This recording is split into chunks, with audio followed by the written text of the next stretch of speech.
আল্লাযীনা আমানু, ওহে যারা ঈমানের দাবি করো, খুব ভালোবাসা নিয়ে বলছি তোমাদেরকে।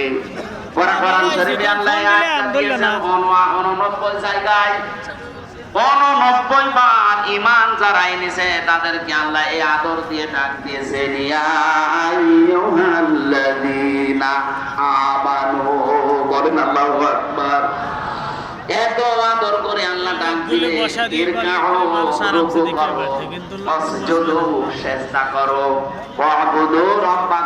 তোমার রবের ইবাদত করো, ওয়াফআলুল খায়রা, ভালো ভালো কাজ করো, লাআল্লাকুম তুফলিহুন, আশা করা যায় জীবন সফল হয়ে যাবে। এই ওয়াজটা করলেন কে বলেন তো, নাকি আমি ওয়াজ বানালাম?